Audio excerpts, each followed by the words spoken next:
Okay, welcome back everyone. In this video, we're going to be looking at an example of a conservation of momentum problem. In this particular one, we're going to be looking at an elastic collision.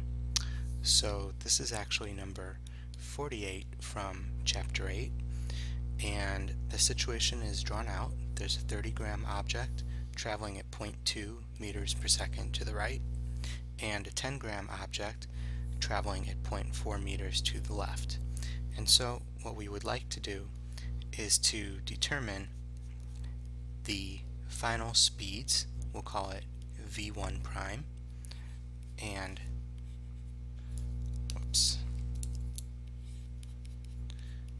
v2 prime of the two objects.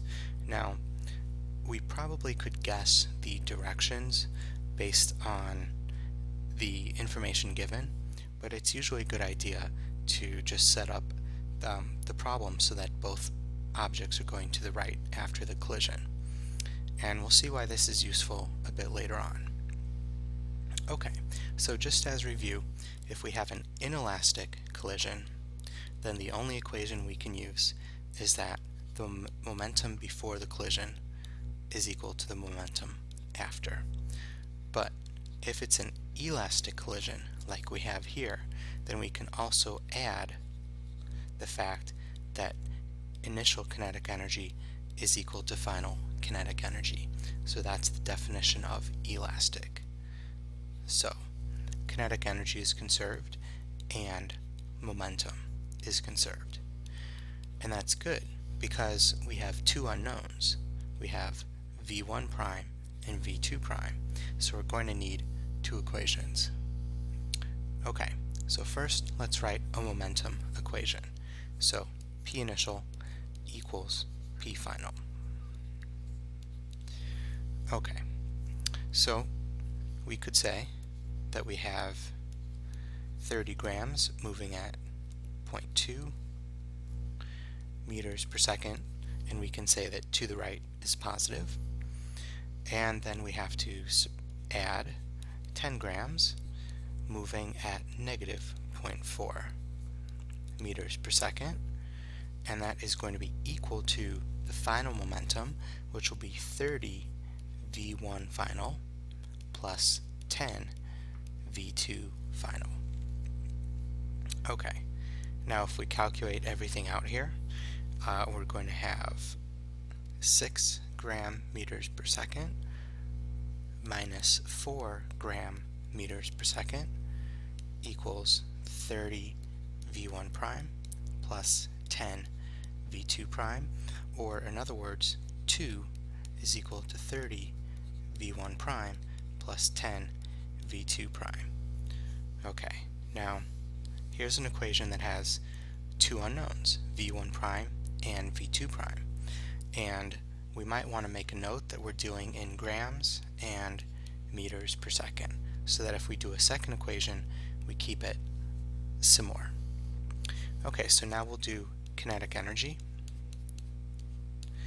and I'll just write this kind of quickly. Kinetic energy is 1/2 mv squared, so it's going to be 1/2 times 30 times 0.2 squared plus 1/2 times 10 times negative 0.4, but that gets squared so it doesn't matter, and that will equal 1/2 times 30 times v1 prime squared plus 1/2 times 30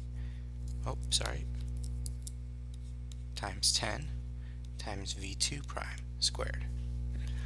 Okay, now we can get rid of all of the 1/2s, and this is going to be 30 times 0.04 plus 10 times 0.16, so that's 1.6, and I think that's going to give us, let's see, we can do math.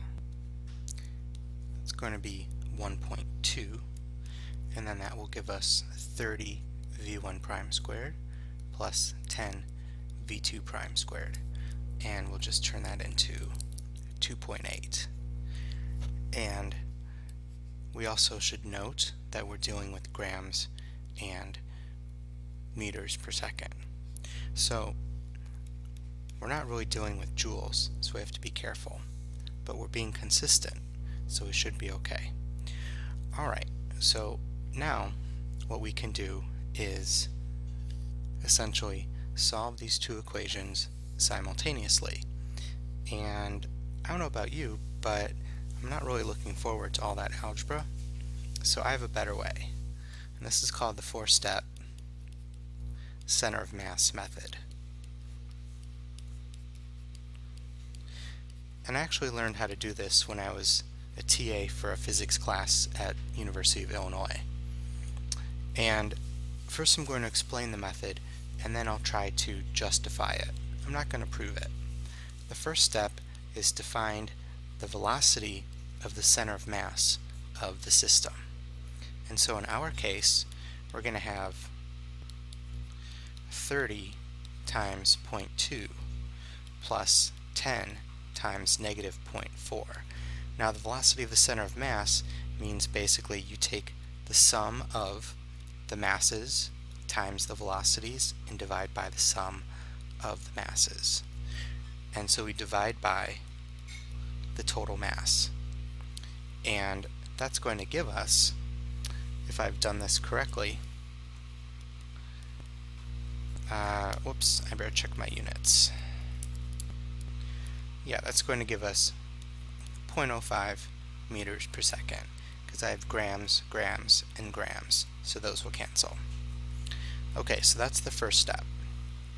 The second step is to convert the initial velocities into the center of mass frame. And the way that we do this, believe it or not, is we take the initial velocities, so v1 center of mass initial is equal to v1 initial minus v center of mass. So v1 initial is plus 0.2, and we're going to subtract 0.05. So that's going to give us 0.15.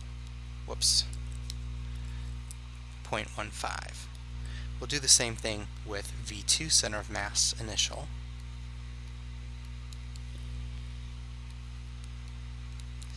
And that's going to give us negative 0.4 minus 0.05, which is negative 0.45. So the next step is to apply the collision. Now this is the step that is hardest to understand. This one says that V final in the center of mass frame is simply the negative of V initial in the center of mass frame. Now, the proof for this is the fact that it's an elastic collision, and you can go back and check out kinetic energy, and you can see that this is the case.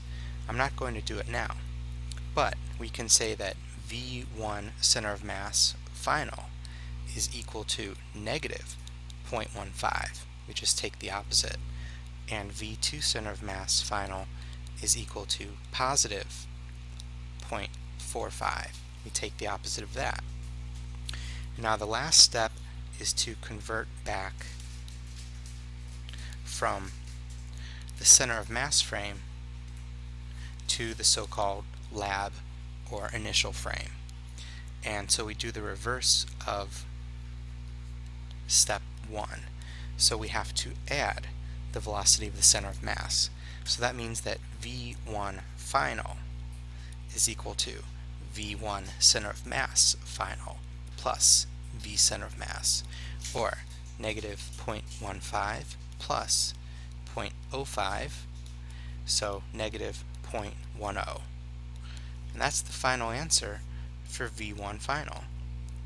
Likewise, we're going to have V2 final is V2 center of mass final plus the velocity of the center of mass, so that's going to be plus 0.45 plus 0.05.